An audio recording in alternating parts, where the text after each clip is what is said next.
Sabi mo sa iyong katabi, handa ka na bang makinig ng salita ng Diyos? Alright, so kung tayo po ay handa na, amen, ako rin po ay handa na ibahagi po sa inyo ang Word of God ngayong pong umagang ito ng linggo. Amen. So kung kayo po ay ready na, tayo po muna ay magsama-sama sa isang maiksing pananalangin bilang pagsisimula sa atin pong pag-aaral ng kanyang salita. Can we bow our heads and let us first begin to pray? Tayo po muna ay magsama-samang manalangin sa umaga pong ito. Amen? So tayo po'y manalangin. Dakila at makapangyarihang Diyos, aming Ama, Lord, again, in the name of your Son, Jesus Christ, our Lord and our Savior, Lord, we come boldly into the presence of Thy throne. Panginoon, namin pong inilalapit ngayon sa aming pananalangin at aming hinihiling na sa oras at sandaling ito na kami po ay makikinig ng iyong salita. Humihiling po kami ng kapangyarihang makaunawa. Holy Spirit, we believe that you are the one that Jesus had promised to those that would believe in Him, na ipagkakaloob ka sa bawat isang sasampalataya sa Kanya. Kaya ngayon pong oras na ito, we believe that you are the greatest and the best teacher of the church. Gamitin mo lamang po ang aking labi, ang aking dila upang maging daluyan ng iyong makapangyarihang salita. And Lord, I pray that let there be truths, Panginoon, be revealed today. Dahil ang sabi nga rin po ng iyong salita, when we know the truth will set us free. Kaya't gamitin mo po ang oras ng aming pagsasama-sama upang ang katotohanan ay aming masumpungan. Kaya ngayon pong araw na ito, amin pong binabalik na sa iyo kaagad ang lahat ng papuri, parangal, pagsamba at pagluwalhati. In Jesus' mighty name, and everybody say, Amen. Palakpakan po natin ang Panginoon. Now, if you are ready, samahan niyo po ako sandali sa Book of Revelation. Amen. So, samahan niyo po ako sa huling aklat ng ating Biblia.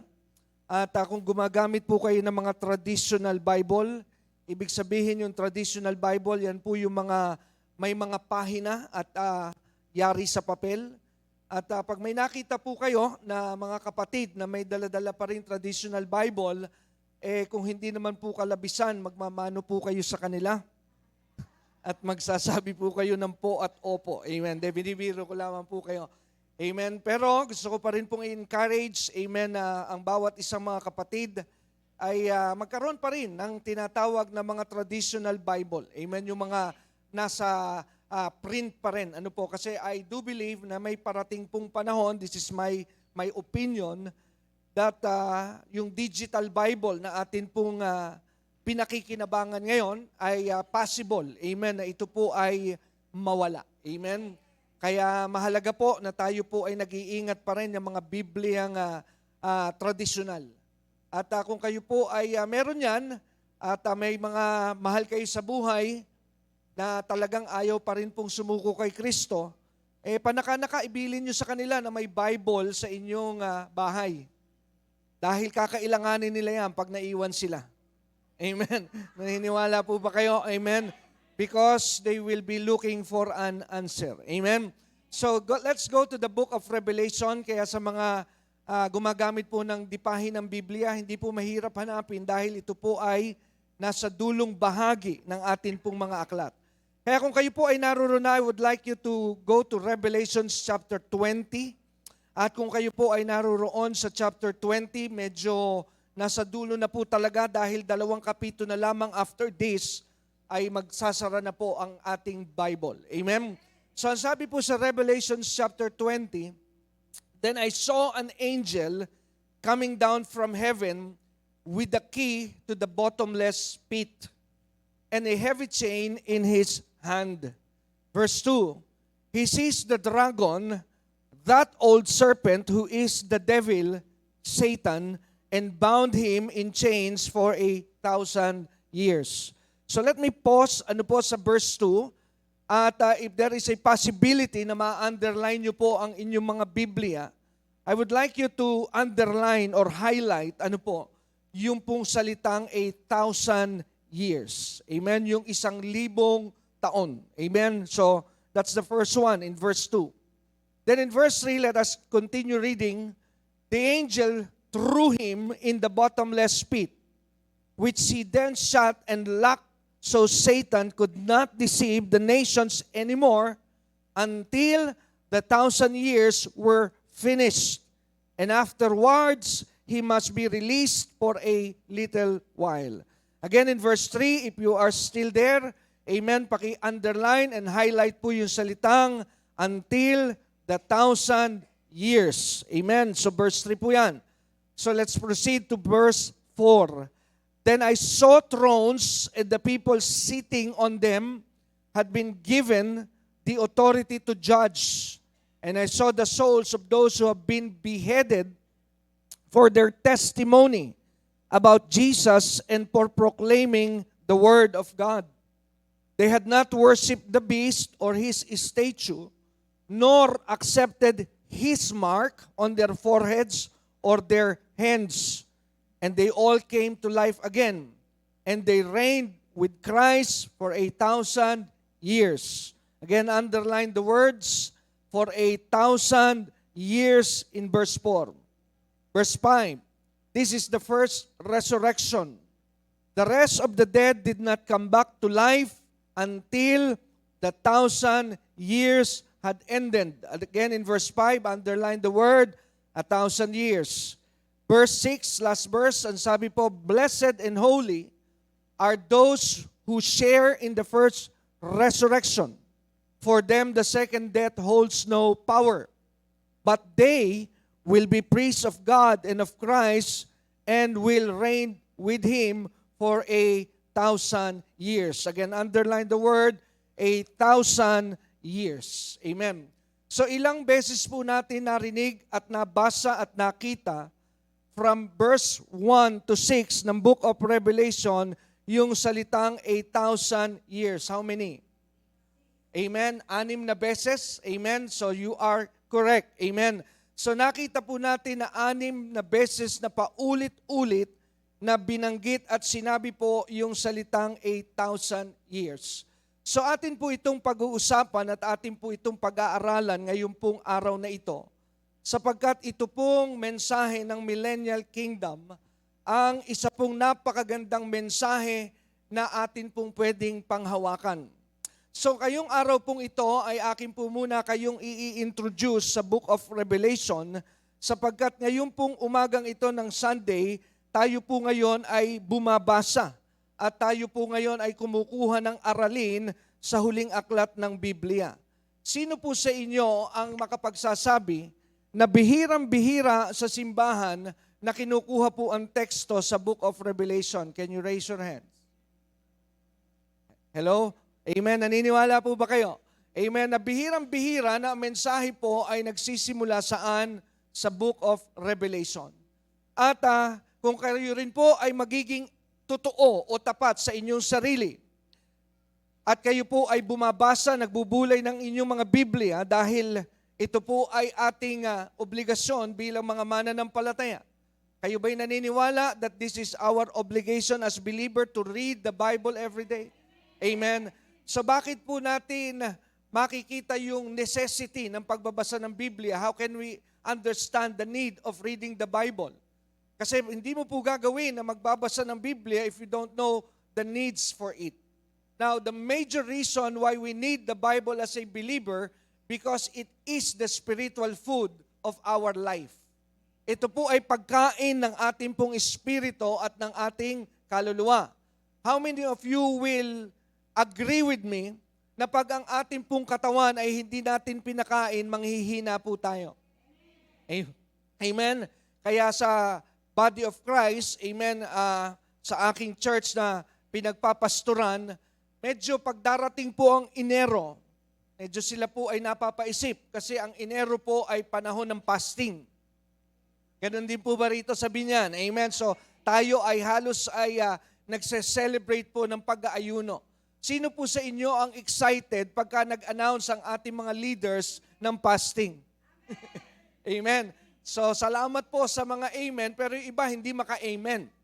Amen? Nakukuha po ba natin? Well, I know where you are coming from dahil ang pag-aayuno po ay very challenging. Amen? Kasi meron kang bagay na i-give up.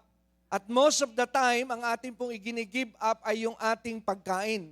Kaya sa pag-aayuno, tayo po ay kailangang dumepende sa lakas ng Diyos. Kasi ang ating pong katawan ay tiyak na makakaramdam ng panghihina dahil wala po itong kinakain. Pero ang salita po ng Diyos ay pagkain naman ng ating espiritu at ng ating kaluluwa. Kaya kung ang isang mananampalataya na nabuhay, amen, bakit ko po sinabi yung nabuhay? Kasi dati po tayong patay. Sabi mo nga sa iyong katabi, alam mo bang dati ka ng patay? Amen? Amen? Naniniwala ba kayo na dati po tayong patay? Amen? Because we are separated from God. Amen? Ang sabi po ng Romans chapter 3 verse 23, for all have sinned and fall short from the glory of God. So ibig sabihin, tayo pong lahat ay nawalay sa Panginoon. Kaya by birth, we are separated from God. Kaya tayo po ay naligtas at nagkaroon ng buhay the moment we surrender our lives and accepted Jesus Christ as our Lord and Savior. Nagkaroon po tayo ng buhay nung tanggapin po natin si Kristo. Kaya kung ikaw po ay mananampalataya, you are now alive. Kaya sabihin mo sa iyong katabi, tinanggap mo ba si Jesus na iyong Panginoon at tagapagligtas? Then you are alive. At ang isa pong buhay nangangailangan ng pagkain. At ang pagkain po ng ating spirito, hindi po kasi ang binuhay yung ating katawan lupa, kundi ang ating spirito, tayo po ay nangangailangan ng pagkain and the food that we need to eat is the Word of God. Dahil sabi ng Panginoon, man, ikaw po ba ay tao? Sabi mo nga sa iyong katabi, ikaw ba ay tao? Kasi sabi, man does not live by bread alone, but by every words that comes out from the mouth of God. So hindi lamang po tinapay ang kailangan natin, kundi kailangan natin ang salita ng Diyos. Now, kaya ko po yun inilatag kasi gusto ko po lang magpaalala that as a born-again believers, kailangan po natin ng Word of God. At sa atin pong buhay bilang mga mananampalataya, tayo nagbabasa ng Biblia. Pero alam ko po na marami sa atin ay bihirang magawi po sa Book of Revelation. Marami po sa atin, we love to read the Gospel of John. Some of us, we take our devotion sa Book of Psalms or Proverbs. Pero pagdating po sa Book of Revelation, pambihira po ang nagbabasa niyan. Tingnan mo ka ang iyong katabi, huwag mo nang tatanungin, tingnan mo lang. Amen? Now, alam niyo po ba na isa sa napakahalagang aklat sa Biblia ang Book of Revelation? Nabigyan ko lang po kayo ng konting introduction sa aklat na ito. Number one, you need to understand that the Book of Revelation was not a revelation of John, but this is the revelation of Jesus Christ. So sino po ang pinanggagalingan at kanino nagmula ang revelation na aklat? Kay Jesus. Verse 1 ng Revelation 1, I would like to call your attention here. Ano po ang sabi ng verse 1 ng Revelation chapter 1? This is a revelation from whom? From Jesus Christ. Amen? So, kanino raw po galing ang revelation na ito? Napakaliwanag na sinasabi po ng chapter 1, verse 1, that this is a revelation from Jesus Christ. So, hindi po ito galing kay John. This comes from Jesus Christ Himself. Amen? So, pero kung ating pong papansinin, itong revelation na ito, ilagay natin sa simpleng pagkakaunawa yung salitang revelation. Diba? Parang sinasabing meron akong i-reveal sa iyo. Para po sa modernong ating pananalita, ano bang ibig sabihin ng revelation? Meron akong isisiwalat. Pero para medyo pasayahin natin ang ating pagsasama ngayong umagang ito, meron akong imamarites sa iyo. At yan nyo, nagkaintindihan tayo. So, revelation is like maritesing. Amen? Di ba, kakatok ka sa kumari, mare, ang aga-aga, ano po, meron ako isisiwalat sa iyo. O, revelation po ang tawag doon. Kasi natuklasan mo eh. So, ang sabi po rito ng verse 1, ang pinanggalingan ng revelation, para hindi maging complicated, so yung marites po galing kay Jesus. Amen? Pero ang sabi po ng verse 1, meron pong pinagkunan si Jesus ng kwento. Ang sabi po ng verse 1 ng ating Biblia, which God gave Him. So, to go straight to the point, kanino po galing ang revelation? Galing sa Ama. Amen? At ito po ay nakuha ni Jesus, pero ito po ngayon ay ipinapasa. Ang sabi sa verse 1, this is a revelation from Jesus Christ, which God gave Him, binigay sa Kanya ng Diyos, for what? Para saan po? Bakit binigay kay Jesus? Sabi po rito, to show His servants. Amen? So para kanino po ang intention para ipasa ang revelation? Para sa mga lingkod. Now, have you ever wondered bakit po may mga struggle ang mga tao sa pagbabasa ng Revelation or understanding the book? Because meron pong number one key para maunawaan mo ang aklat na ito. Nandun po sa salitang servants. If you are not a servant, if you do not serve God, then God will not give you the revelation. Did you understand the book? Kaya ang book of Revelation, maliwanag po ang intention para po ito sa mga lingkod ng Diyos. So you better be serving God if you want to understand the book. Hello? Kailangan ikaw po ay naglilingkod sa Diyos para maunawaan mo ito. Amen? Because verse 1 is very clear, yung exclusivity po ng book of Revelation is given to the servants. And ano po ang nilalaman ng aklat? Ang sabi po rito sa verse 1, the events that must soon take place. So ito po ay about prophecy. Ito po ay tungkol sa mga pangyayari na magaganap sa mga darating na hinaharap. Amen. So nakita po natin ngayon ang introduction. Pero bukod po doon, I want to share with you kung ano pa po ang isang napakagandang benepisyo ng pagbabasa at pag-aaral ng Book of Revelation. Now, just drop down to verse 3. Skip verse 2. Let's go to verse 3. Ang sabi po ng verse 3 ng Revelation 1, God blesses the one who reads the words of this prophecy to the church. Ano raw po ang nangyayari pag binabasa mo ang aklat na ito? Sabi, pinagpapala po ng Diyos. Alam niyo po ba na ang ating Biblia ay 6 We are holding 66 books of our Bible. Pero isa lamang po at bukod tangi ang Book of Revelation na nagsasabi ang Panginoon sa kanyang salita na naglalagay siya ng pagpapala pag binasa mo ito. Hello? Kaya doon ko rin po na unawaan ang isang bagay. Isa ito sa dahilan kung bakit pilit na inililihis ni Satan ang body of Christ sa Book of Revelation. Because Satan doesn't want you to be blessed. Hello? Ayaw ni Satan na kayo po ay mapagpala. Kaya ito po ay isa sa dahilan kung bakit po ang Book of Revelation ay strange sa napakaraming mananampalataya. Ngayon, magpatuloy po tayo. Bakit po ba madalas sa simbahan ay hindi napapag-usapan ang Bible prophecy? Alam niyo sa church, dahil matagal-tagal na rin po tayong nagpapastor, and I have listened to many pastors, preachers, and teachers of the Word of God, I have attended church na hindi po biyaya ng Diyos. Nakakadalo po ako sa mga ibang simbahan bukod sa ating simbahan. Dahil naniniwala po ako na bilang pastor ay alam niyo po, tagapagturo, right at the moment ako po ay nagbibigay sa inyo. Amen? I am releasing something to you. Pero siyempre, kung puro release, kumbaga sa bangko, kung puro withdraw, walang deposit, ano mangyayari? Ang mangyayari, zero balance ka. Ano po? Kaya wag niyo pong iisipin that as a pastor, we are exempted from attending church.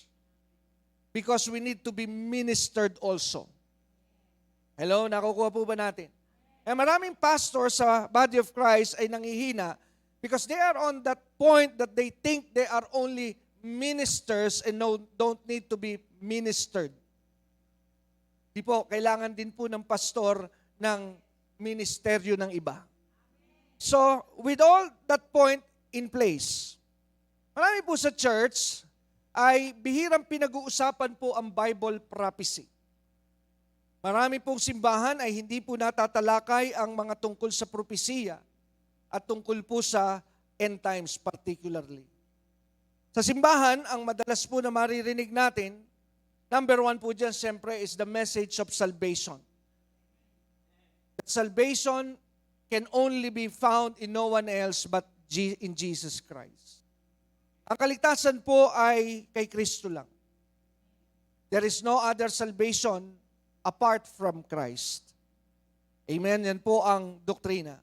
Wala na pong ibang kaligtasan malibang kay Kristo. You are not saved by your works. You are not saved by your attendance in church. You are saved because you believe in Jesus Christ. Naniniwala po ba kayo? So yan po, malaking topic yan. Malaki din pong topic yung tungkol sa pag-ibig. At ang lahat po naman sinasabi ko sa inyo, all of these are message of the Bible. The message of salvation, the message of love, the message of forgiveness, the message of prosperity. Sino sa inyo ang gustong-gusto ang prosperity message? Can I hear an amen? So, tama ang hinala ko sa inyo. Amen. Nakukuha po ba natin? So, yan po ang mga mensahe na napapag-usapan sa simbahan. Well, hindi ko na po babanggitin ang lahat because there are so many subjects and topics in the Bible. Salvation, grace, mercy, love, family, forgiveness. Amen? So yan po mga mensahe ng simbahan yan eh. But did you all know that if a church don't talk about Bible prophecy, 27% of the Bible is prophecy. Hello? Bakit ko po pinakikita sa inyo ito? Kasi, sino po ang mabilis sa math? Amen? Pakitulungan ako. 100 minus 27. Ano po ang sagot? 73. Imagine niyo po yon. 73% maghahati-hati po doon yung love, yung salvation, yung forgiveness, yung mercy. Nakukuha niyo po ba yung aking point? Amen? Alam niyo sa business, pagka nag-i-strategize ang mga sales, ginagamit nila madalas yung pizza. At sinasabi nila, hahatiin yung pizza, sasabihin, ito yung porsyento na ganito yung kinukuha nitong customer na ito, kasi para malaman nila kung ilan na lamang ang natitira para sa kanila. Amen? So yan po yung mga nasa sales. Ano po? So, ina-apply ko ngayon yung the same method sa Biblia. Now, if 27% solid po yung 27% Bible prophecy, hindi napapag-usapan, I would like to call your attention. Napakalaki pong bahagi ng Biblia ang hindi natin nalalaman. Do you understand? Amen. Kaya ganun po kalaki ang tinatawag na porsyento na ang tinutukoy ay prophecy. Ngayon, bakit po may mga tao, hindi ko sinasabing lahat, hindi po nais na pag-usapan ang prophecy or lalo na yung end time? And I have listed a few reasons that I find out kung bakit po may mga kapatid tayo na hindi masyadong interested na mag-aral ng Bible prophecy. Number one, prophecy is hard to understand and not for us to understand. Meron po kasing paniniwala ang marami na mahirap kasi, pastor. Alam mo, maloloko ka pag binasa mo yung Book of Revelation. Amen? So, ibig sabihin, naroon sila sa kategorya that they believe that prophecy is not easy to understand. And another thing is, yung iba, dahil nga hindi daw nila maunawaan, meron sila ngayong pagtanggap sa kaisipan na maybe this is not for us. di siguro ito para sa atin. Pero kung pupuntahan niyo po ang Deuteronomy 29:29, I would like to call your attention here. Pasensya na po kayo, because I am a Bible teacher, there are so many scriptures that I will be throwing at you. Amen? So sa Deuteronomy 29:29, tingnan po natin ang sinasabi rito sa Lumang Tipan. And this is pertaining to the God that we worship. Ano sabi ng verse 29? The Lord our God has secrets known to no one. Ano raw ang ating Diyos? Meron daw po siyang mga sikreto na hindi natin nauunawaan o nalalaman. Amen? Pero ano po ang sabi ng verse 29? We are not accountable for them. Ibig sabihin, kung isinikret ni Lord, wala ka pong accountability. Nakukuha po ba natin yon, mga kapatid? Kasi hindi naman niya sinabi. Amen? Kaya yung mga tanong, amen, na mga weirdo, amen, like, bakit ang Diyos walang asawa? Huwag nyo na po yung pinagtatatanong, sinikreto na ng Diyos eh. Kaya yung iba nalilito po sa Biblia because they are trying to find out what God does not reveal. Hello? Nakukuha po ba natin? Meron pa nga ako narinig one time sa isang programa sa telebisyon. Wala na ngayong gano'n masyado eh. Sabi nung nagtanong, may puwet daw ba ang Diyos? Amen, yung mga ganong bagay, wag mo na po yung pinag-aalam. Nakukuha po ba natin yun, mga kapatid? Dahil there are things that God does not reveal. Liwanag po sa 29:29 ng Book of Revelation. Now, if you do not have the answer in the Bible regarding a question, then be silent because God is silent. Kaya yung iba po na uwi sa tinatawag na unbelief, pagdududa, nabibiktima tuloy ng kulto, kasi hinahanapan nyo na sagot ang mismong ang Diyos inilihim. Naunawaan nyo po ba yun? Amen. Ang ibig ko pong punto, hindi to simplify, magkasya ka sa Biblia. Eh yung ang 66 na aklat, hindi mo maipamuhay lahat eh. Gusto mo pang isipin yung mga bagay na wala na sa Biblia. Kaya sabi mo sa iyong katabi, dyan masisira ulo mo. Hello? I'm helping you here. Amen? Kaya kung ating pong pamansinin, if the Bible is silent, then let us be quiet. Nakukuha po ba natin, mga kapatid? Kung wala po sa Biblia, manahimik ka na. Nakukuha po ba namin? Kasi sabi ng 29:29 ng Deuteronomy, there are secrets that only God knows. At hindi niya ito inireveal sa iba. At ang sabi rito, we are not accountable for them. Ibig sabihin, if you do not know that, wala ka pong accountability. Pero there is a but. Amen? Alam niyo yung salitang but, pag nagbabasa kayo ng Biblia, B-U-T, is something to be serious and pay attention. Ibig sabihin, meron pong kondisyong kasunod. Now, sabi sa verse 29, but we and our children, pakinggan niyo po ito, are accountable forever for all that He has revealed. Wow. So, dun sa mga inireveal ng Panginoon, accountable po tayo. Amen? Accountable tayo na ano? Ang sabi ron, that we may obey all the terms of this instruction. Kaya tayo po ay obligated sa mga bagay na inireveal ng Panginoon. Kaya for example, Bible prophecy. These are revelations of God. Isiniwalat niya ito. Accountable po tayo. Accountable po tayong malaman ang mga pangako at plano ng Diyos. Kaya hindi po tayong pwede magsabi na, Lord, sorry, I did not know that. No, you are accountable. Yun po sabi ng Biblia. Kaya number 1, na reason ng marami, mahirap maintindihan. Number 2, it is not for us to understand. Number 1, not for us to understand. Pero based on Deuteronomy 29:29, hindi po totoo na mahirap ito maunawaan kasi ito po ipinapahayag ng Diyos. Number 2, na reason ng marami kung bakit ayaw nilang mag-aral ng prophecy is because it is confusing. Nakakalito, Pastor. Pag sinabi po natin na nakakalito ang Bible prophecy, then we are totally going against 1 Corinthians 14:33. Ano po ang sabi ng 1 Corinthians 14:33? For God is not the author of confusion. Hindi daw po siya ang may akda ng kalituhan. Kaya pag sinabi mong nakakalito ang Biblia, para mo sinabi ang Diyos nakakalito. So we are going against 1 Corinthians 14:33, that He is the author of confusion, but the Bible said He is not. Amen? Hindi po siya ang may akda at nasa likod ng kalituhan. Kaya hindi po totoo na ang Biblia ay nakakalito. Sabihin mo, ikaw kasi ang problema, hindi ang Diyos.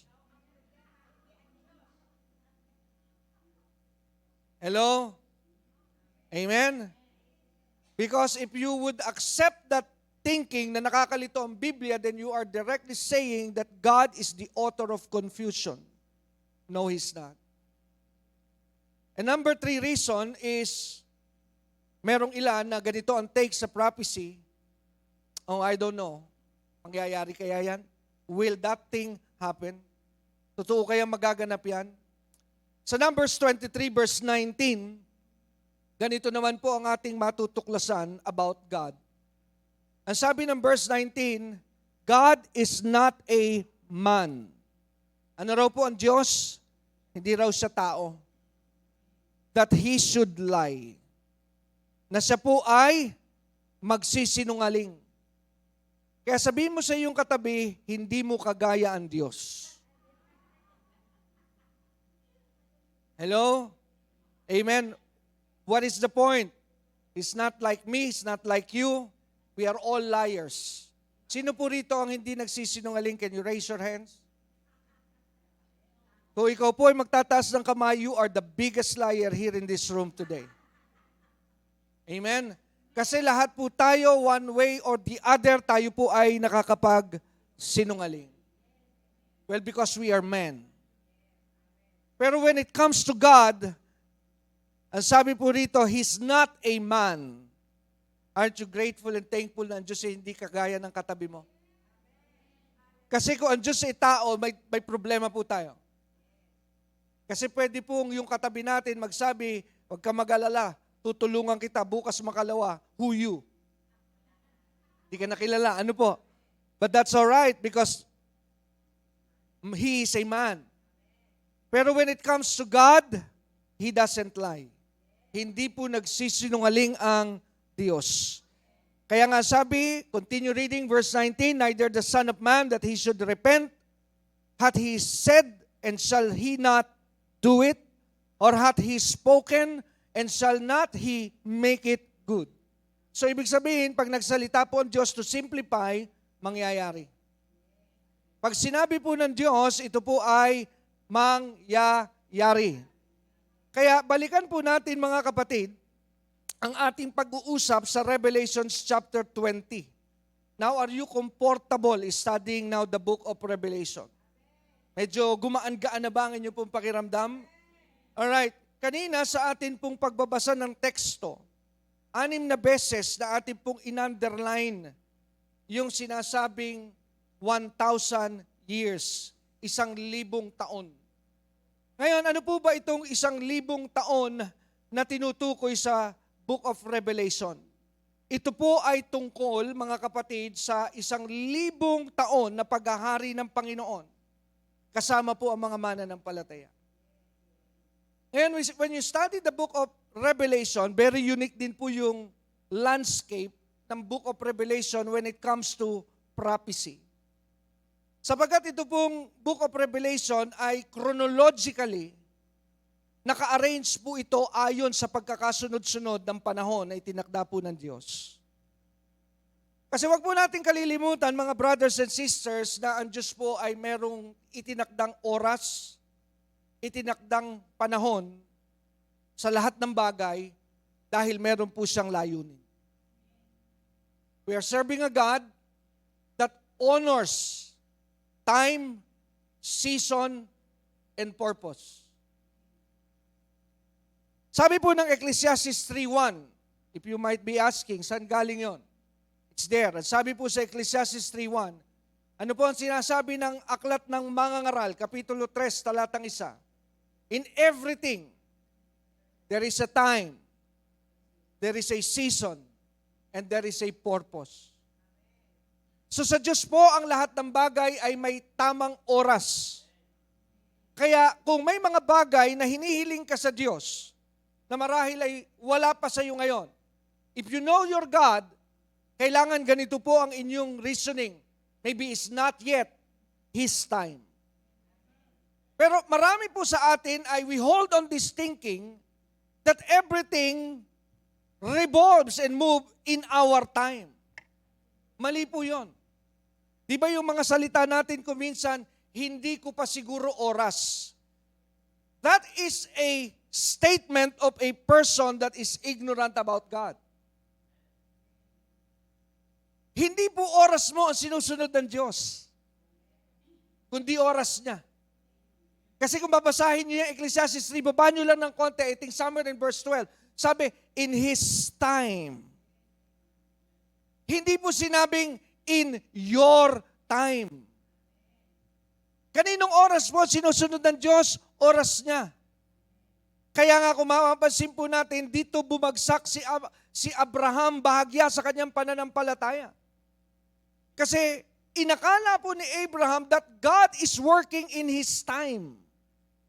Kaya nung nakita niya ang kalagayan ni Sarah na napakatanda na, at nakita rin ni Sarah ang kanyang edad na napakatanda na, ano ang sabi ni Sarah kay Abraham? Abraham, let's help God. Tulungan na natin ang Diyos. Hindi niya ata nakikita, late na siya. Yan po ang kaisipan ng isang tao na hindi kilala ang Diyos. He thinks, she thinks that God works in His time. Kaya ano po ang ginawa ni Sarah? Sabi niya, may katulong ako. Tamang-tama sa iyo, Abraham, to. 17. Daisy pa. Eh ako kasi, Abraham, I am kalatsutin eh. Hello? Pangpatay na ang datingan nitong bulaklak na ito. Amen? Kaya sabi po ni Sarah, sipingan mo yung katulong, si Hagar. Bakit po nangyari yon? Because they think God is working in their time. Amen. Kaya nga nung dumating po yung angel, if you know the story, sabi nung angel kay Abraham, darating na yung panahon, mabubuntis si Sarah. Narinig ni Sarah, napatawa siya. Bakit po siya natawa? Kagaya natin, pag narinig natin na may pag-asa ka pa, natatawa ka, hindi ata alam nitong pastor na ito, retired na ako. You're thinking on your time. Pero God's time and timing is different from ours. You may be late, but God will never be late. Paring ikaw po yung tao na laging late sa usapan. Pero huwag mo itulad sa iyo ang Diyos, hindi siya nahuhuli. Hello? Dahil may oras po ang Diyos. At bukod doon, ang sabi ng Ecclesiastes 3:1, not only there is a time, there is a season. May panahon po ang Diyos. Amen? May tamang panahon po ang Diyos sa lahat ng bagay. At ang kasunod na sinasabi, meron po siyang layunin, purpose. Kaya lahat ng bagay na pinanghihintulutan ng Diyos may dahilan. Minsan ang sabi nila, Pastor, bakit kasi ang daming masamang tao? Bakit kasi ang Diyos ayaw pang lipulin itong mga masasamang taong ito?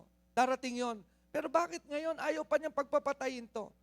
Eh wala na magiging mabuti kung inalis na yung asawa mo.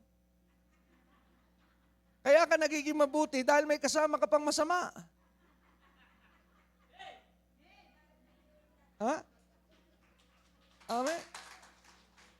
Paano ka magiging mabuti? How would you shine kung pare-parehas tayo rito? Eh sa iyong katabi, magiging ka na masaya. Na sinasabing mabuti ka dahil may kasama ka sa bahay na masama.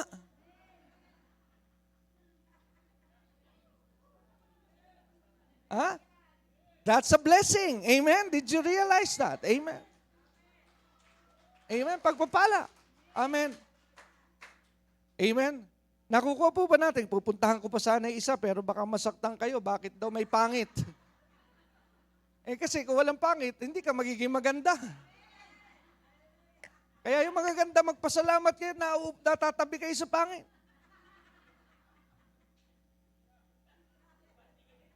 Ha? Tama ba ako? Amen. Am I making sense here? Amen? Kasi kung laging katabi mo yung magaganda, para tayo lagi nasa beauty pageant nito. Hello? Nakukuha po ba natin mga kapatid? Sabi mo nga sa iyong katabi, mag-isip-isip din pag minsan. Ano po? Amen? May layunin ang lahat ng bagay. Kahit nga po yung problema natin, may dahilan yan. Amen? Minsan nakala natin, walang kwenta ang problema. Kung hindi ka nagka-problema, wala ka rito ngayon eh. Hello? Hindi ko sasabihin lahat. Pero karamihan sa inyo na napunta sa simbahan, nawala ng pera. Hello? Kaya kayo, attracted kayo na marinig lagi, yayaman na ulit kayo. Kasi kung mayaman ka, wala ka rito ngayon. Naniniwala ba kayo sa akin, mga kapatid? Pero bakit adik na adik kayo doon sa salitang yayaman kayo? Kasi naghirap kayo. Nakuha po ba ninyo, mga kapatid? Amen. Kaya may dahilan ng lahat ng bagay. Sabi nga ng Bible, all things, not some things, but all things work together for good to them that love the Lord and are called according to His purpose. Lahat daw ng bagay doon sa mga umiibig sa Diyos, pinangyayari niya yan dahil meron siyang layunin. Amen? Alam niyo, kitang-kita po yan sa buhay ni Jose. Kung si Jose po'y hindi na ipagbili ng kanyang mga kapatid, di siya makakarating sa Egypt. Kaya pinagpapasalamat ni Jose ang pagsubok dahil sa pagsubok dinala siya sa pagpapala. Kaya magsimula ka na magpasalamat sa problema. Dahil kung anak ka ng Diyos, ang problema ay pinapahintulot para makarating ka sa pagpapala. Minsan may istorya ka kung minsan na ba't kaya ako iniwan ng boyfriend ko? Magpasalamat ka na lang sa Diyos. Dahil barahil, meron siyang nakatakda sa iyo. Kasi kung hindi ka iniwan ng iyong boyfriend, hindi mo naman alam ang bukas eh. Kala mo yung boyfriend mo, goods na.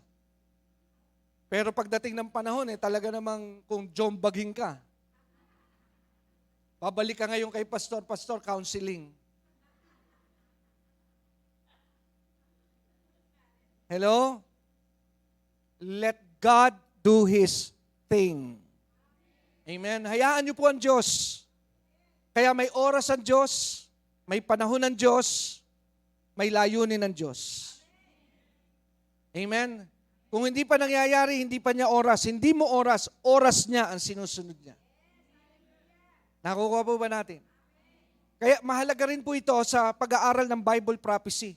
Kasi yung iba na nawawala ng gana dito, nauwi doon sa sinasabi ni Pedro na scoffers.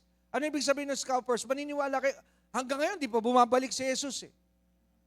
Kasi ang hindi naunawaan ng mga pilosopong tao na tinutuya ang pagbabalik ni Jesus, di nila alam na yun po'y magaganap sa oras ng Diyos. Hindi oras natin. Alright? Maliwanag po ba yon, mga kapatid? So meron pong oras ang Diyos.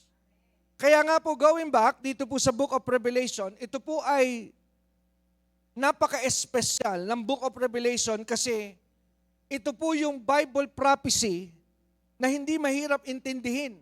Bakit? Kasi ito po ay chronological in order. Ibig sabihin ng chronological, nung inilatag po yan, magkakasunod.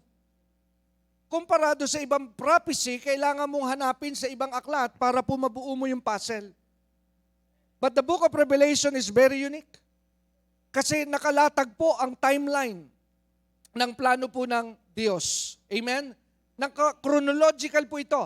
Kaya nga po isang gabi, di ko lang alam kung Friday night, ay kachat ko po si Pastor King para makatulong. Ito pong akin pong inihanda, hindi po normal, hindi po lagi na ako'y nagpe-present on a Sunday service ng isang tinatawag na graph. But when I am preparing for this day, I sense na baka kailanganin ng mga taga-Binyan. Kasi hindi ko po alam, amen, kung kailan ulit tayo magkikita-kita. Kaya I want to make sure, amen, na buong-buo na makapag-iwan po ako sa inyo ng tinatawag na mga katuruan. So, kung pwede nating i-play sa ating screen, alright. So, nakikita niyo po ba yung ating graph na nakalagay po sa ating unahan? Dalawa, wala naman ako sa likuran, pero meron ako sa harapan. Alright, it's the same thing. So, dito po nagsimula ang tinatawag na origin of the timeline of the end. It begins with the cross. Kaya, bigyan ko lang po kayo ng short teaching dahil sino sa inyo ang nakarinig na ng salitang last days na? Kakaunti. Amen. Alright, this is a good crowd. So, yung salitang last days, yung wakas at huling panahon, yan po ay katuruan na nilalaman ng Biblia. At alam nyo ba na yung last days, kung kailan ito nagsimula? Marami po sa simbahan ay ang kanilang mindset, ang last days ay nagsisimula na kasi may gera na, kakagulo na ang daigdig. Amen? But did you all know that the last days started in the book of Acts? Alam niyo ba na ang last days po ay nagsimula sa aklat ng mga gawa? Kailan po ito nag-start sa aklat ng mga gawa? When the apostles and the disciples were gathering on the upper room. Kasi napulpil po doon yung prophecy sa book of Joel na sabi that in the last days, ano po sabi? In the last days, your sons and your daughters will prophesy. Amen? Ano raw po ang mangyayari? Sa huling panahon, ang inyong mga anak ay magpupropesiya, meaning to say, they will receive and be filled with the Holy Spirit. Amen? Tatanggapin ng bawat mananampalataya alin ang banal na Espiritu. That's the last days. That's the beginning. Nakukuha po ba natin? Kaya sabi po ron, your sons and your daughters will prophesy. So it's now the beginning of the last days. Pero ang mali po pagkakaunawa ng marami sa last days, ay akala po nila last days is the same with last moments. Magkaiba po yun. Amen? Kaya, kung titingnan po natin yung graph ng wakas ng panahon, the last days begins, amen, doon sa tinatawag na church age. Kaya pag binasa nyo po ang Book of Revelation, ay connect po yung parallel ng timeline ng Diyos sa kanyang plano. Kasi siya po ang nagplano nito. Pag binasa nyo po yung first 3 chapters ng Book of Revelation, o alisin nyo na yung chapter 1 because chapter 1 is only for the introduction. Pag tumuntong po kayo ng chapter 2 until you reach chapter 3, kung papansinin nyo po, it is all the message to the churches. Ano po nilalaman ng chapter 2 and 3? Mensahe para saan? Sa simbahan. Kaya nandyan po yung tinatawag na 7 churches of Asia. Now, literally, ang kausap po dyan ng Diyos ay yung literal na 7 simbahan na nasa Asia Minor during the time of the Apostle John. Literal po mga simbahan yan. Yung Philadelphia, Smyrna, Thyatira, yan po yung literal na mga simbahan na nando sa kanilang mga lugar. Amen? Para maintindihan nyo lang po ito. At bawat simbahan ay may kanya-kanyang mensahe ang Diyos na ipinararating. Alright? Kaya sabi, a message to the angel. Ngayon, wag nyo rin pong mami-misinterpret yung salita pag nagbasa kayo ng letters to the churches, to the angel, ibig sabihin, nagpapadala ang Panginoon na mensahe sa anghel ng simbahan. Now, the angel there is simply called the pastors of the church. Amen? So, kaya yung mensahe yun ay pinadadala saan? Sa mga pastor nung mga simbahan na yun na nabanggit. Naintindihan niyo po ba ito? Sa iyong katabi, parang boring ata ito. Ano ba ito? Parang tayo nag-aaral. Amen? And that's what we are doing. Amen? So, yun po yung mensahe. Ngayon, kung iisipin ng iba, pastor ko yan pala yung mensahe para sa literal na simbahan na nabanggit doon, Bakit pa natin pag-uusapan sa ating panahon ngayon? Di naman pala tayo ang kausap. Makes sense. Pero yung pong prinsipyo, ang ating pong i-apply. Bagamat literal na yung mensahe para doon sa mga simbahang iyon, pero yan po ay in operation pa rin sa ating panahon ngayon. You wanna know why?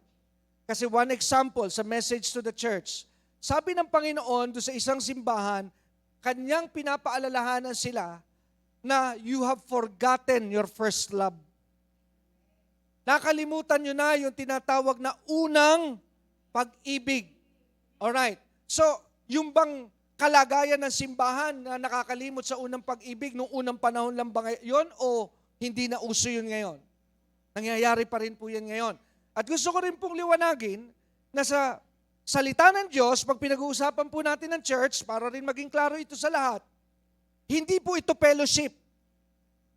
Hindi po ito simbahang biyaya ng Diyos. When you talk about the church, it is not a group. It is a person who received Jesus. Kaya sabi ni Pablo, know ye not that you are the temple of God. So meaning to say, this place is not the temple of God. You are.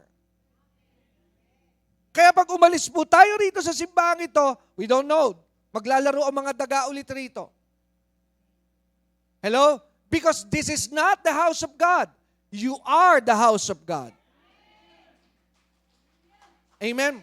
Kaya wag po tayo maging religious na pupunta ka rito sa harapan at medyo, hallelujah, lakas ng presensya ng Lord. No, no, no, no. Babalik ka po sa idolatry noon. There's nothing special in this building. You are the reason why this building is special today. Amen. Because the church is not a place, it's a person. Amen. Hindi po ito lugar. Kaya yung iba, punta muna ako sa church para makapag-pray. No, you can pray wherever you are. Because you are the church. Kaya pag naunawaan nyo rin itong revelation na ito, iiwas ka sa mga kalokohan. Because the Holy Spirit is in you, so why bring yourself in a bar? Pag dinala mo po ang sarili mo sa bar, hindi mo alam, you are bringing the Holy Spirit with you. Tapos magdadala ka ng babae sa motel na hindi mo asawa, you're bringing the Holy Spirit with you. Can you take that?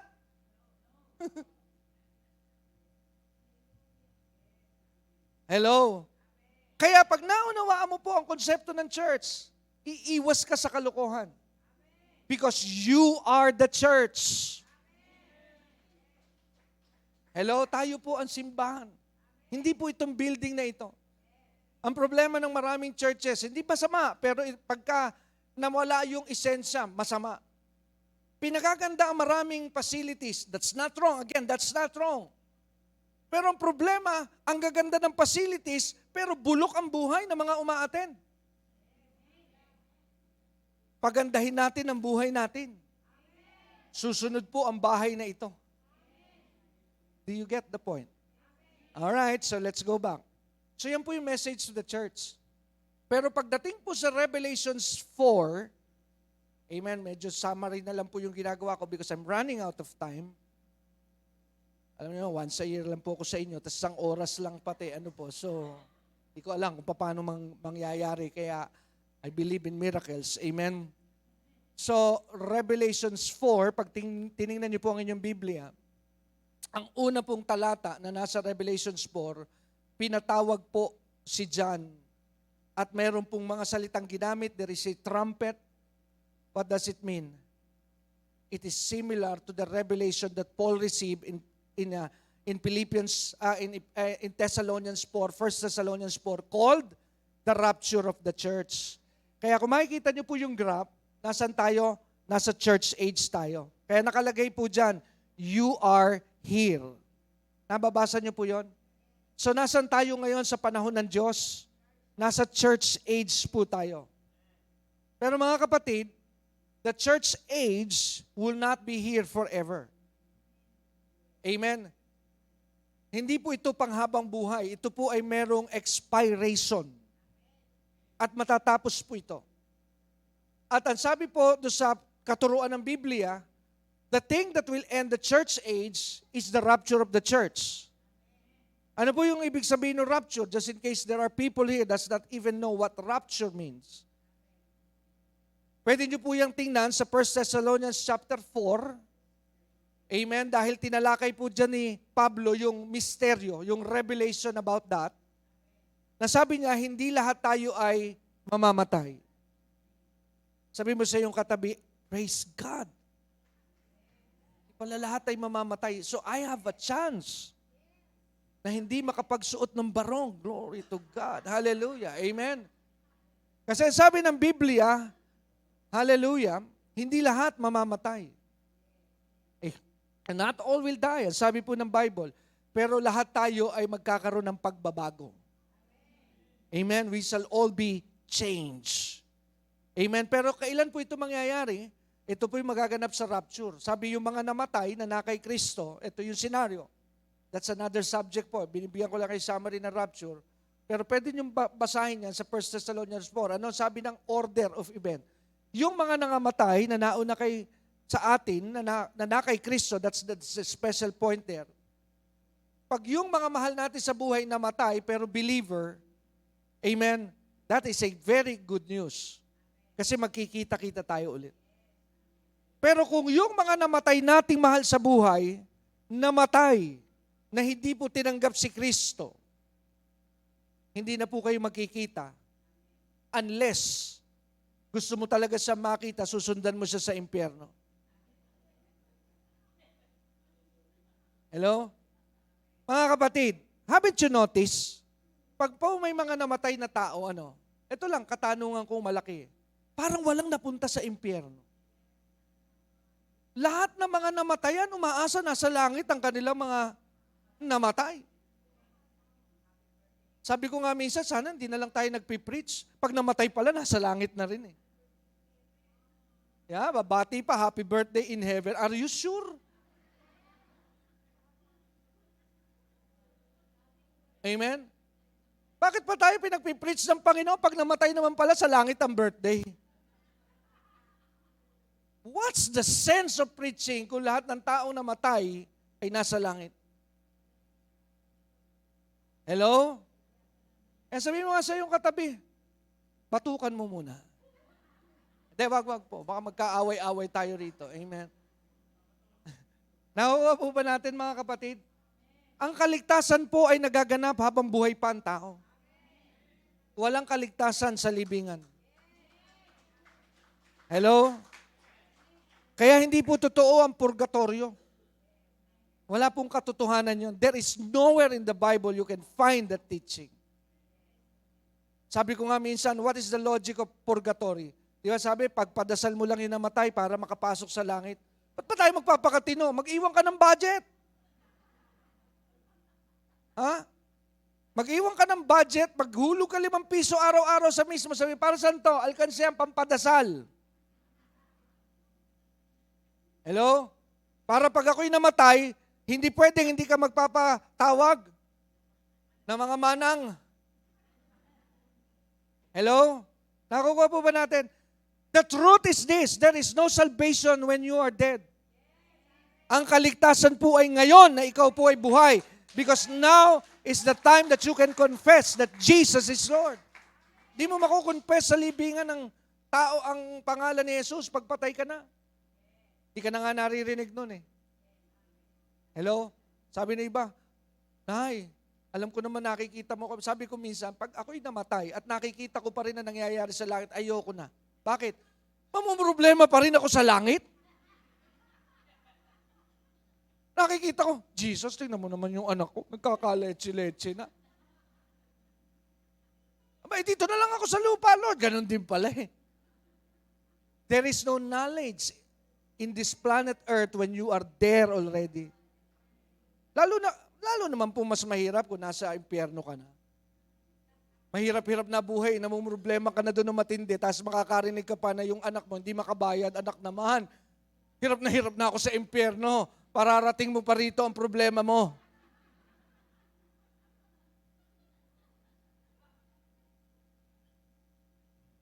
Hello? Amen? Does it make sense, mga kapatid? Amen? Kaya wala pong kaligtasan. Ngayon ang kaligtasan habang tayo buhay. Amen? Now, yan po yung rapture. Yung nabuhay, na namatay, pero na kay Kristo, makikita daw tayo sa ulap. Pero pag nangyari yung araw na yon, hindi pa tayo namatay physically, aakyat tayo sa langit para makatagpo ang mga mahal sa buhay na kay Kristo at sasalubungin, susunduin tayo ni Jesucristo. Amen. Yan po yung parable of the 10 virgins. Susunduin tayo ng groom because we are the bride. Glory to God. Amen. That's the rapture. Alright? So, chronological po ang tinatawag na pagkakalatag ng Book of Revelation. Kasi when you read chapter 6, Revelation, amen, sabi ko nga po sa inyo, 3 linggo ko itinuro ang Book of Revelation sa Bible study, pero sa binyan, 1 oras lang at 1 minuto. Gaano ka-challenging ito po sa akin? Ano po? Alright, so binibigyan ko kayo summary, alright? Kaya kunin nyo na po ito hanggat while supply lasts. Amen? So, sa Revelation 6, amen, when you read Revelation 6, hanggang makarating po kayo sa Revelation chapter 19, there is no more mention of the church. Wala na pong pagkakabanggit tungkol sa simbahan. Bakit? Kasi ito po ang tinatawag na paniniwala na ang simbahan nasa langit na. At ang isang bahagi na sinasabi ng prophecy sa sulat ni Pablo, 1 Thessalonians 5, pag inalis daw po yung restrainer, dun lilitaw ang Antikristo. That makes sense to me. Ano po ba yung restrainer na binabanggit ng Biblia? Sabi nung araw, ang tinuturo, the Holy Spirit. No, it's not. It's the church. Bakit po ang church ang restrainer? Why do I believe? Tingnan niyo po ang ating mundo ngayon. Alam niyo ba kung wala ang simbahan, matagal na naipasa ang Soggy Bill? Pero bakit yung mga batas na walang kwenta at ayaw ng Diyos hindi makalusot? Alam niyo kung anong dahilan? May simbahan. Sino ang kontrabida sa mga gawain ng kasamaan? Ang simbahan. Sino ang sinasabing mga killjoy pagka nagsasaya na makamundo ang tao? Ang church. Because it shows the role of the church, restrainer. Hello? Diba kung ikaw ang tunay na mananampalataya, iritang-irita sa iyo ang asawa mo. Bakit? Ikaw ang laging kontra sa gusto niya. Kaya sabihin mo sa iyong asawa, huwag kang mag-alala, mawawala rin ang restrainer isang araw. Malaya ka na. Kaya imagine niyo po mga kapatid, pag isang araw na wala na ang church, anong klaseng mundo ang maiiwan dito?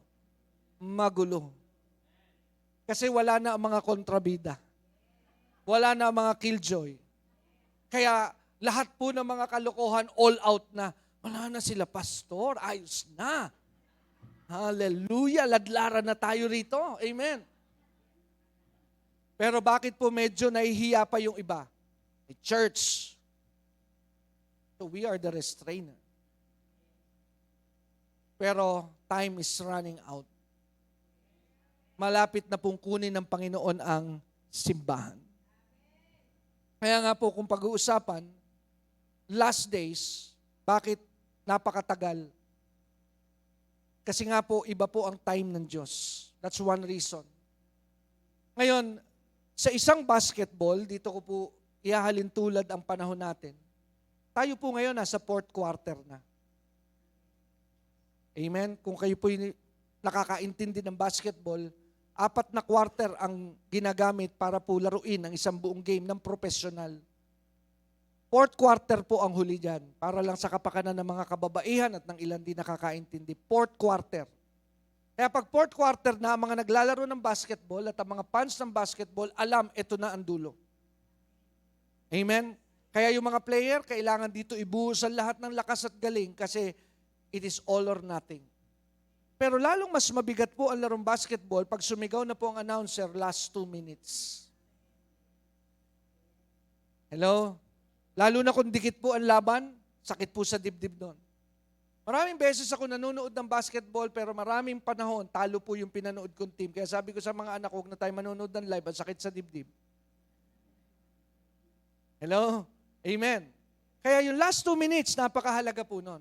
Pero kung may asawa ka na mahilig sa basketball at may lakad kayo, at sabi niya, saglit lang to, matatapos na to. Last 2 minutes na eh. Kung ikaw na asawa hindi nakakaintindi ng basketball, wag mong isipin na in 2 minutes tapos po yung basketball. Because last 2 minutes can go to 30 minutes. Hello? Amen? Mahaba po yung last 2 minutes. But that's the same thing. We are in the final moment. We are in the crucial moment of time. Because the end prophecy is already in place. Ngayon, kaya nga doon sa graph, where are we? We are the church age. Ano magtatapos ng church age? The rapture, found in Revelation chapter 4 and 5. Amen. Pag nawala na po ang simbahan, kinuha na po tayo. Amen. Sabi mo nga sa iyong katabi, pag may dumating na Sunday, na pumunta ka rito at wala na ang maraming kapatiran, kapatid, naiwan ka. Ganun lang kasimple yun, kapatid. Hello? Sabi mo sa iyong katabi, ano sa palagay mo? Hello? Nakukuha po ba natin? Now, ano po ang mangyayari sa daigdig? Papasok po yung 7 years of tribulation. Kaya babasahin, pag binasa niyo yung Revelation 6 to 19, nakakatakot basahin kasi 7 seals, 7 trumpets. Ngayon, yan po yun. Hindi ko na lang madidiscuss. Amen? Kaya sabi doon, may mga pakakawalan pa ang demonyo sa impyerno para pahirapan ng tao. We call it all hell breaks loose. Amen? Ganun po ang mangyayari sa 7 years tribulation. Kaya kung mapapansin niyo po mga kapatid, maririnig ninyo sa pagtuturo ni Jesus na inihahalin tulad niya ang panahon sa isang babae na magsisilang ng anak. Bakit po? Kasi nga, doon maiintindihan ang panahon. Na ibig sabihin, ang isang babae, pag siya po ay nasa 9 na buwan, at tumuntong na siya doon, mayroon na siya mga kakaibang nararamdaman na mga pagkirot. Amen? Kaya yan yung mga panahon na parang minsan may mga babae na naiinis sa kanyang asawa. Kasi napakasakit ng kanyang nararamdaman. Amen? Sa mga babae na nagsilang, you know what I'm trying to say. Amen? So mabigat yung nararamdaman. Pero alam ng mga babae ito na lalong masakit yan pag malapit na talaga lumabas yung bata. Ang tawag dyan, labor pain. Nakakuha niyo po ba yun? Kaya ganito yung pinapakita ng Diyos ang panahon. You know that a baby is going to be born like a baby, sabi ng Panginoon. Pahirap ng pahirap ang buhay ng tao sa ibabaw ng daigdig. Kaya kung makikita niyo po ang panahon ng tao ngayon, mas ma-struggle po at ma-pressure ang buhay ngayon compared before. Do you agree? Sabi nga nung isang post, hindi ka pa pwede mag-resign, hindi ka pa pwede mag-retire, magastos pa ang iyong mga anak. Kaya natawa. Kasi tignan nyo ang panahon natin ngayon, magastos. Samantalang nung araw, ang mga bata, pwede na ang laruan lamang po ay lata, tumbang preso. Pwedeng puno, doon ang base ng tagu-taguan. Ngayon, pwede ba sabihin mo sa bata, Nay, gusto ko maglaro. Ito lata, tsinelas, magtumbang, iPad ang gusto ko, Nay. Hello? Amen? Kaya ngayon, ano po ang naging implication? Di tayo mapatigil magtrabaho. Very, very stressful po ang buhay ngayon. Yung po'y personal lang, pero isama mo pa ang mga balita sa daigdig. Napakagulo po ng daigdig ngayon. Unstable. Amen? Parang nakakapagod mabuhay kung iisipin niyo po ito. Amen?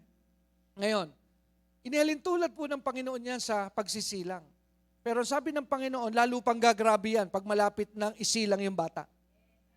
Kaya itong coronavirus, tawag dito ay birth pains pa lang. Pero hindi pa po ito yung labor pain. Mas mabigat pa po ang buhay sa ibabaw ng daigdig pagka natapos na po ang simbahan. Alright? Now, pakinggan niyo po ako mabuti. Gusto ko sanang matanong, I was expecting, nandito si Jenny Ano po kasi, nagsilang siya ng anak. Sabi niya sa akin, di ko makalimutan, nakita kami nung siya'y buntis. Sabi niya, napakaswerte sa akin ni Harney, Pastor. Marites na ata ito, no? Kung naawat na, ano po. Alright. Sabi niya, kasi lagi po akong normal kung manganak. Hindi daw siya nasi-CS, kaya malaki na natipid daw ni Harney. Kaya sabi ko, kaya pala marami kailangang i-anak ka kasi nakaka-discount pala. Anyway. Pero ito po ang katotohanan. Pag isinilang po yung anak, kahit hirap na hirap yung babae, pag nakalabas na yung bata, sobra saya ng nanay. So here's the thing. Pahirap ng pahirap po ang buhay. If you haven't heard this kind of preaching, I want you to hear this now. Kung iisipin ninyo, sasabihin ninyo, ayoko ng gantong uri ng teaching. Walang pag-asa. There is. Pakinggan nyo lang mabuti.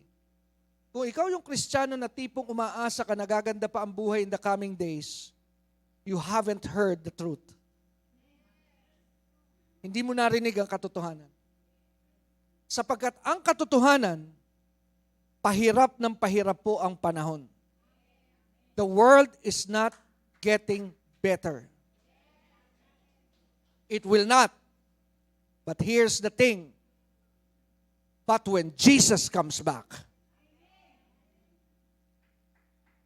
pero sa pagbabalik ni Jesus, gaganda po ang daigdig. Hello? Ito pa ang isang bagay na hindi masyado naririnig sa simbahan.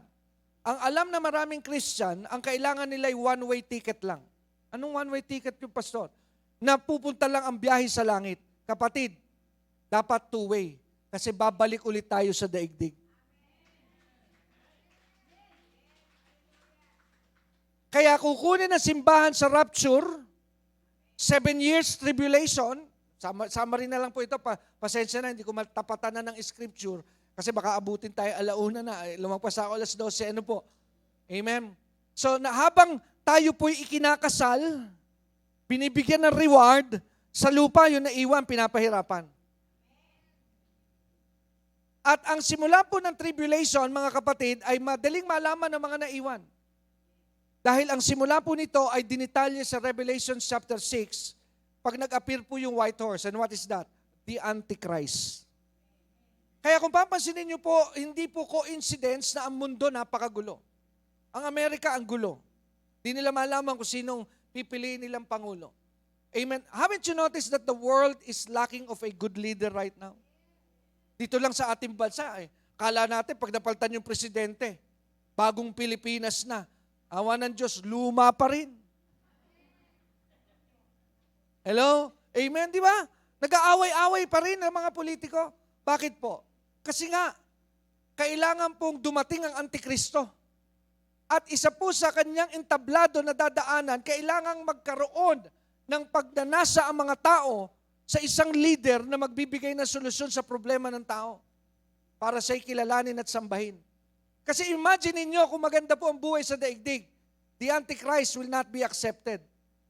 Kaya hindi po coincidence na nagkakahirap-hirap ang buhay. Puro digmaan, puro gulo, puro hidwaan, bumabagsak ekonomiya, may mga banta ng mga virus. Amen. Di na maalaman kung paano isasalba ang daigdig. Amen. Ang bagyo, nagsisilakasan.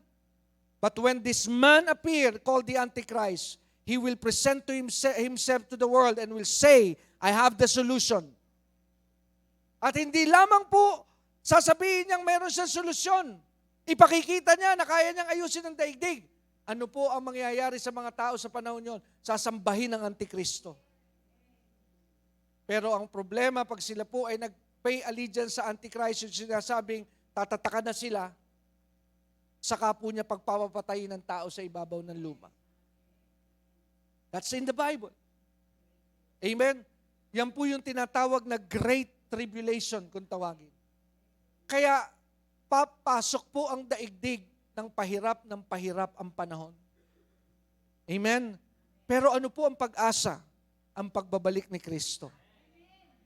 Kasi after 7 years, mga brothers and sisters, babalik po si Jesus.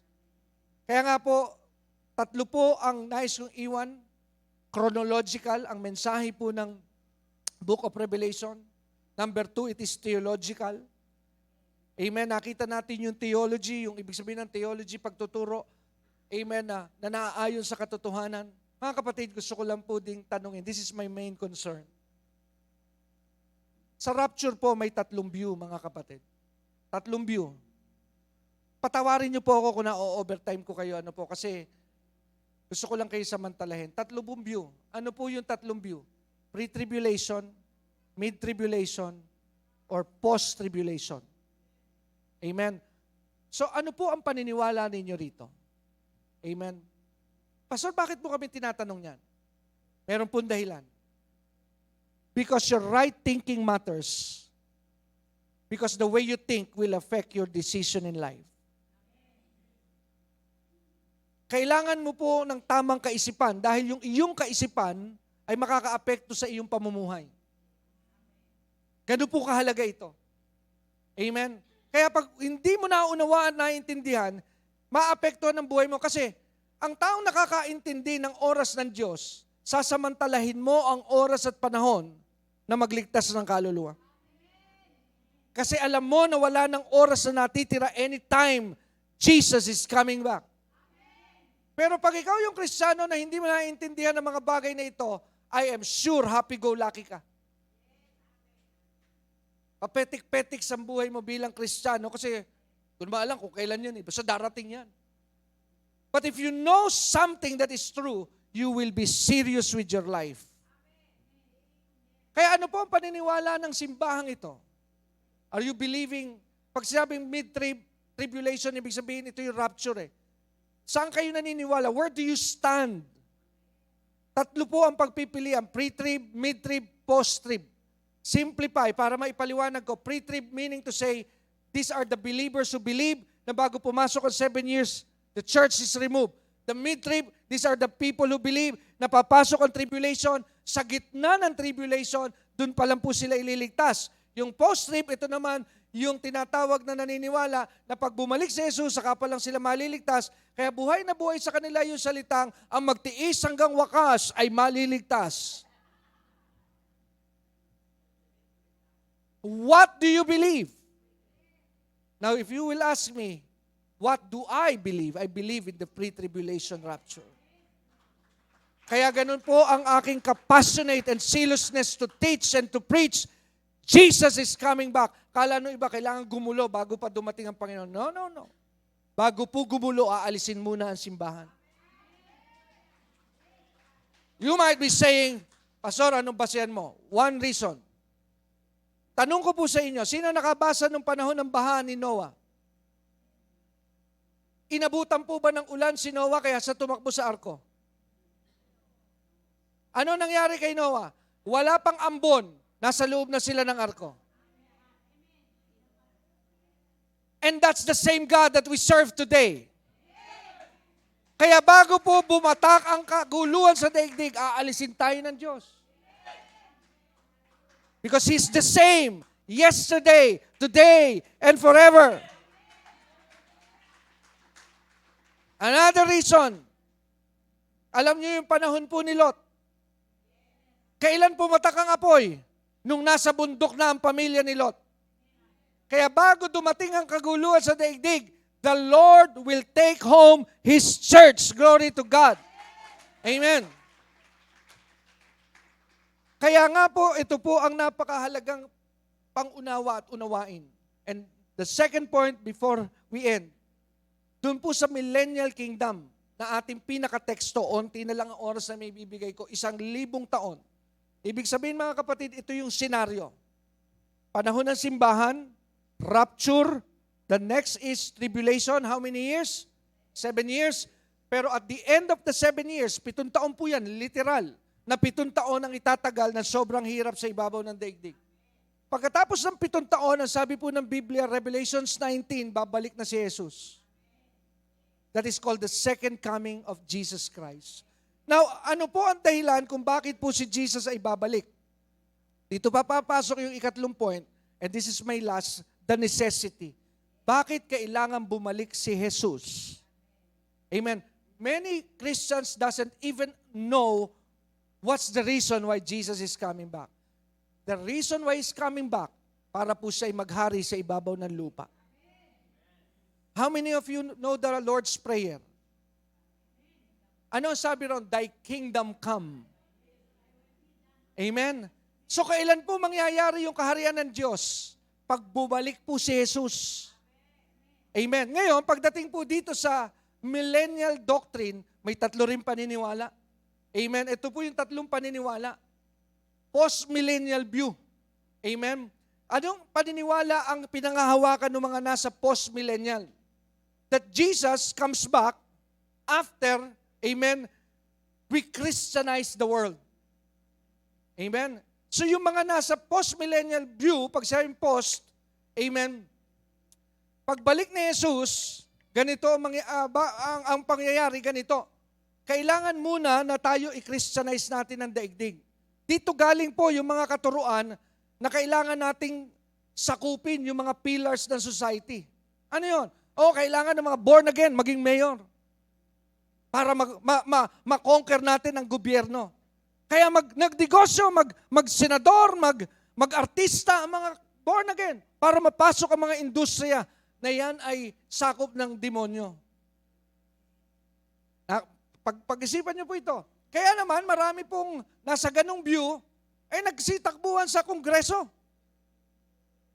May pagkakataon pa nga, tumakbo sa presidente, yung isa nating kapatid Hindi naman nanalo. Pero may mga kapatid na tayong Kristiyano na nakaupo ngayon sa gobyerno, right? Pero ang tanong ko sa inyo, nababago ba nila ang gobyerno?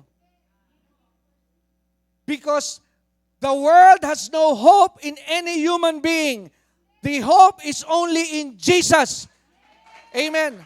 Kaya kahit sino pong maupo, hindi gaganda ang takbo ng daigdig. Gaganda po ito sa pagbabalik ni Kristo dahil siya na ang uupo sa paghahari dito sa ibabaw ng lupa. Amen. No one can change the world but only Jesus. Kaya yan po ang reason kung bakit siya babalik, para maghari dito sa ibabaw ng lupa. Amen. So yung pangalawang belief, ito po yung amillennial. Ito naman po yung sinasabing paniniwala na yung tinatawag na no literal millennium. Ibig sabihin, dito to yung 1,000 years. Spiritual yan. Kasi ang kanilang paniniwala, yung kingdom ng Panginoon nangyari na sa buhay ng simbahan. Tayo. Kaya dito nanggagaling yung mga katuruan na lahat na lamang ng pangako sa lumang tipan, inangkin ng church. Bakit? Kasi sinasabi na yung pangako sa Book of Isaiah, yung pangako kay Jeremiah, para sa atin. Pero yun po ay para sa mga Hudyo. Hello? Kaya yung mga nasa doktrina ng amillennial, kine-claim nila na pinalitan na po ng simbahan ng Diyos ang mga Israelita. That is not true. Sapagkat ang mga Hudyo ay mananatiling mahalaga sa Diyos. Hindi natin pinalitan sila. Kaya nga sabi ni Pablo, tayo po'y parang inugpong. Ibig sabihin, inampun lang tayo pa mayabang. Hindi tayo tunay na bayan. Tayo po ay inadapt lamang ng Diyos. Amen. At yung pangatlong paniniwala ay yung premillennial. Ano na ba ang paniwala ng premillennial? Na si Kristo ay maghahari, amen, para po iset up ang kanyang tinatawag na kaharian. So ano ang paniniwala ng simbahang ito? Kung ako po'y tatanungin ninyo, I am a premillennial believer. I believe that Jesus Christ is coming back to rule and reign for 1,000 years. Now lastly, para po ma-excite kayo, and di pa pala last point, a few more points. Ano ba mangyayari? Ba't kaya nga gaganda ang daigdig? Kasi yung iba ang hindi nila alam, babalik ka ulit sa daigdig. Kaya sabi mo sa iyong katabi, babalik ka rin. Ngayon, bakit po mahalagang maligtas ang ating mahal sa buhay? Pag-usapan natin sandali ito. Bakit pamilya ang gusto ng Diyos na maligtas? Kasi imagine niyo yung plano ng Diyos. Aayusin niya ang daigdig. Kasama ka. wala pamilya mo. Marami kayong pangarap na hindi nyo nakuha ngayon. Pero sa paghahari ni Kristo, you will see a better earth. Amen? Hindi po ngayon. But when He comes back, this earth would be better. Alright. So bakit magiging better? What do I hold on to? Ay imaginein mo, binanggit dyan sa Revelations 20. Ano raw ang sabi? Ilang beses nating binasang paulit-ulit. Una, yung dragon. Sino yun? Si Satan. Tatanikalaan. Ikukulong 1,000 taon. Gaano kaganda ang daigdig pag wala na si Satan? Naisip niyo po ba yon? Tutulungan ko kayo mag-isip. Tanungin mo ang iyong katabi, gaano nga kaya pag nawala ka na?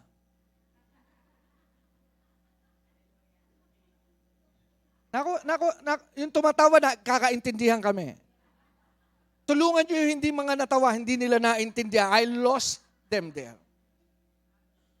Ano na mangyayari sa daigdig? Bakit gaganda sa 1,000 taon? Mawawala ang mga demonyo.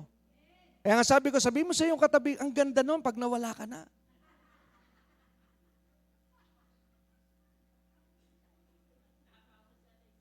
Hello? Yun ang sabi ng Bible. How is that possible? Ayun nga po ang sagot. Mawawala na sila Satan. Ang maghahari na sino? Si Jesus. Okay. Pag binasa niyo po kasi sa Revelations 20 yung millennial reign, yan lang po yung reference. Walang paliwanag, walang kwento. Anong information bukod sa nawala si Satan? Ano mangyayari sa daigdig? Bakit tayo may excite sa pagbabalik ni Kristo? Kaya maraming Kristiyano hindi excited sa pagbabalik ni Jesus. Lalo na pagka ngayon ka pala nakakabili ng bahay. Ayaw mo ng ganitong mensahe, babalik si Jesus. Huwag muna, kabibili ko lang ng bahay ko, pastor. Ha? Amen. Ngayon lang ako nakapagpatapos ng aking mga estudyante. Tapos babawi pa lang ako, babalik na si Jesus. Huwag muna, pastor. Kasi nga po, short-sighted ka. Akala mo ang magandang buhay ngayon. This is not the real life, mga brothers and sisters. Hindi ito ang totoong buhay. Kaya nga kahit anong tagumpay mo, bukas may problema ka pa rin. Sino magsasabing amen? Kahit ngayon, maganda takbo, di mo akalain, after a week, may problema ka ulit. Your problem will never stop coming because the problem is still here and he is Satan. Ito po mga kapatid, hanggat narito si Satan, laging may problema ka. Kaya sabi mo sa iyong katabi, hanggat naririyan, hindi siya, si Satan. Pero kung maganda sabihin ko, yung asawa mo yung katabi mo, hanggat naririyan ka. Amen. Natin. Pinatatawa ko lang kayo, baka tamarin na kayo, ano po.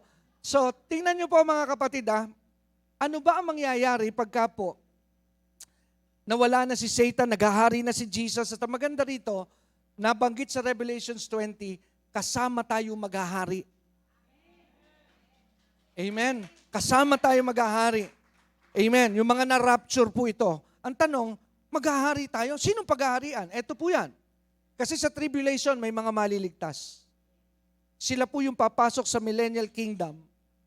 Hindi sila na-rapture, hindi sila umakyat sa langit, pero tutuloy sila sa millennial kingdom. Sila po yon. Kaya tayo ang mamumuno sa kanila. Bakit tayo yung magiging mahusay na natagapamuno? Kasi papaltan tayo sa rapture ng glorified body.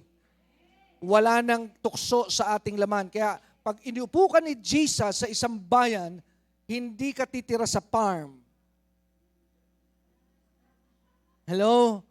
Amen. Hindi ka titira sa farm, magiging maayos kang mayor pagka inassign ka ng Diyos because there is no corruption in you. Kasi bago na ang iyong katawan. Are you excited? Amen. Now, amen. Bigyan ko lang po kayo ng sample, ha? Sa book of Micah, para po tayo maging guided dito. Mapapansin po natin na hindi natin namamalayan, mga brothers and sisters, na itong mga binabanggit sa ilang mga aklat, mangyayari pala ito sa millennial kingdom. Tingnan po natin, for example, sa Micah chapter 4,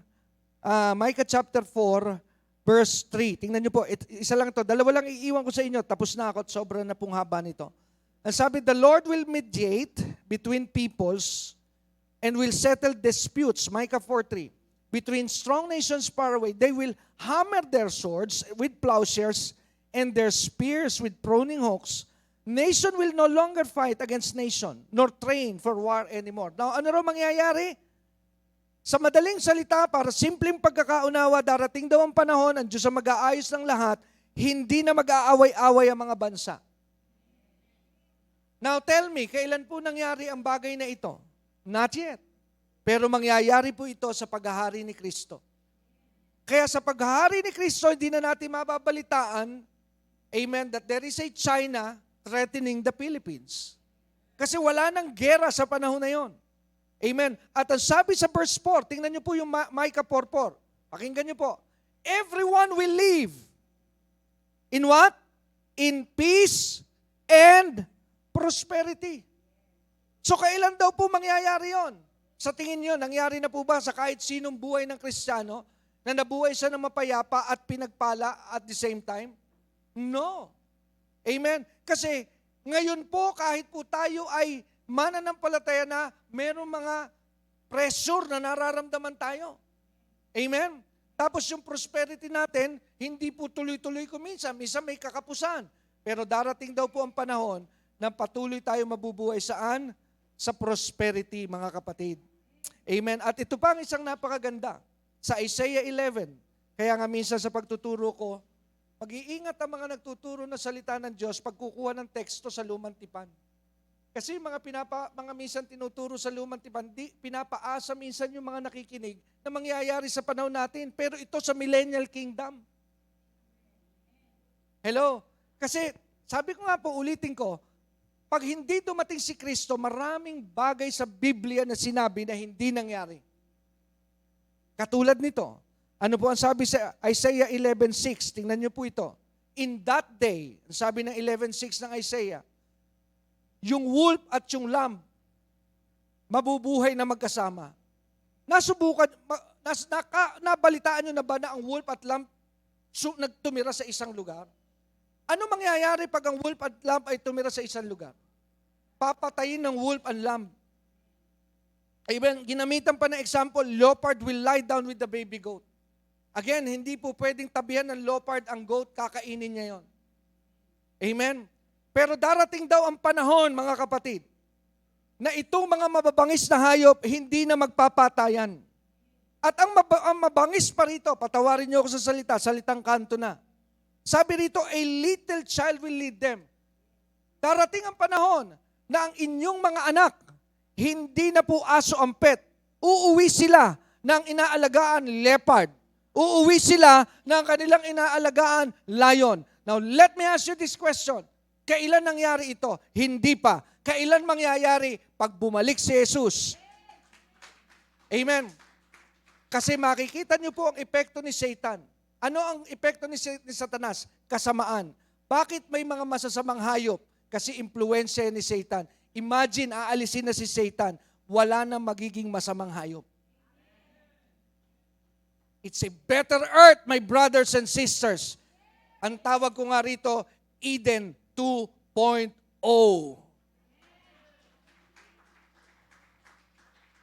Hello? Amen.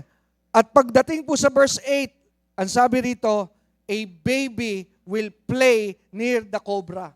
Aba, paano ko mapapaglaro ang sanggol na ang kalaro ay cobra? Pero sa pagbalik ni Kristo, wala na pong mga wild animals. Kaya ito yung magandang buhay na parating. Kaya nga inilantulad po sa isang sanggol, mga kapatid. Amen? Masakit ngayon. Pero pag isinilang yung sanggol, makikita natin napakaganda ng biyaya. Kaya pag dumating si Kristo, gaganda po ang daigdig. Gaganda po ito. Kaya nga po ang aking encouragement, kumapit ka lang. Dahil pagdating ang panahon, gaganda itong daigdig na ito. Amen? Sa pagbabalik po ni Jesus. Amen? And my last point for today, marami po sa atin hindi namamalayan na may mga paalala na sa atin ng Panginoon tungkol dito, hindi lang natin naintindihan. Darating na po ang Pasko, for example. Di ba meron tayong awitin na pampasko na popular noon pa man hanggang ngayon, yung awiting Joy to the World. Akala natin awitin niya ng Pasko. No. But the song is intended for the millennial kingdom of God. Bakit? look at the lyrics. Joy to the world, the Lord is come. Let earth receive her King. Let every heart prepare him room. And heaven and nature sing. And heaven and nature sing. And heaven and heaven, nature sing. Kaya yung nasa isipan po nung sumulat ng awit na Joy to the World, it's not about Christmas. It's about the coming of Jesus Christ. That the whole earth will rejoice. Pastor, bakit hindi yung kapanganakan ni Jesus? Tanong ko sa inyo. Nung ipinanganak ba si Kristo, nagkasiyahan ba ang daigdig? Nagalit nga ang mga Pariseo eh. Hello? Hindi nga siya itinanggap, pinako nga siya sa krus eh. Pero kailan mangyayari yung pagbabalik ni Jesus that the whole earth will be rejoicing? It will happen on the second coming, brothers and sisters. Di ko alam kung alam ng mga kapatid na naririto ngayon, ito isa pang awitin. Pero awitin ito ng mga sinaunang Kristiyano. Yung awitin na the battle hymn of the Republic. Sabi nung lyrics, mine eyes have seen the glory of the coming of the Lord. He is trampling out the vintage where the grapes of wrath are restored. He hath loosed the faithful lightning of his terrible swift sword. His truth is marching on. So ang tinutukoy po nung awitin na ito ay walang iba kundi ang paghahari ni Kristo. Mga kapatid, wag po kayo mawalan ng pag-asa. Sabi ko nga, kung ang kaharian ng Diyos dumating na ngayon, masyado po akong disappointed. Bakit? Kasi kung ito yung kingdom na tinutukoy ng Panginoon, nakaka-disappoint. Bakit? Tayong problema. Hello? Pag minsan ayaw mo nang dumating ang Lunes, mas maganda Sunday lang kasi ganito lang, chill-chill lang tayo sa church. Pero pag uwi mo mamaya, balik ka na sa problema. Pero darating po ang panahon na kahit saan sulok ka ng daigdig pumunta, walang problema. Walang problema. Amen. Dahil yung pinagmumula ng problema, inalis na ng Diyos. Amen. Kita nyo, ang sakit-sakit, no? Bakit kailangan ang ating mga anak mag-abroad? Kasi walang prosperity sa Pilipinas. Pero darating po ang panahon, wala na pong kaibahan ng Amerika, Canada, Pilipinas. Everywhere you go, there is prosperity. Amen. Pero bago po dumating yun ito lang ang paalala ko sa inyo. Parating po ang sobrang kahirapan. Amen? Kaya nga sabi ko, I have to preach this, I have to say this to you. Kasi baka kayo po yung tipo ng Kristiyano na nakatingin, gaganda pa ang panahon. Huwag niyo pong isipin, masamang balita ang dala nito. No, I'm just telling you the truth. Remember, nung panahon po ni Noah, nung sinasabi ni Noah ang tungkol sa baha, ayaw siyang pakinggan. Ano ang tingin ng tao kay Noah nung sinasabi niyang babaha? Sabi ng tao, luko-luko yan. Yan ang nangyayari pag nagba-Bible study, nakakasira ng ulo. Kalahin mo, tingnan mo, nagagawa ng mga maka-Diyos, nagtayo ba naman ng barko sa ibabaw ng bundok? O hindi ba naman nakakasira ng ulo yung pagpe-fellowship na yan? Pero nung dumating po ang baha, did you all know that Noah and his family was the wisest people on earth? Amen? Ngayon, mahirap paniwalaan ito. Amen? Pero pag naganap po ang salita ng Diyos, and I believe it will come to pass, baka ikaw po yung isa na magsabing, why did I not believe? Amen? Bakit nga ba hindi ako naniwala? Kaya nga po, the challenge today is this. First, get yourself saved, and then save your family. The next is your neighbor. Amen? Una, kung hindi ka paligtas, amen, siguraduhin mong ligtas ka. Paano, pastor, na sigurado ako ligtas? Ang tanong ko sa iyo, natatakot ka bang mamatay? Pag ikaw ay natatakot sa mga kamatayan, hindi mo sigurado ang kaligtasan. Pero pag panatag ka araw-araw na buhay, alam mo kasing may maganda kang patutunguhan. Hello? Because your attendance in church, hindi po ito magpapatunay na ligtas ka. Ang patunay na ligtas ka, there is peace in your heart. Amen?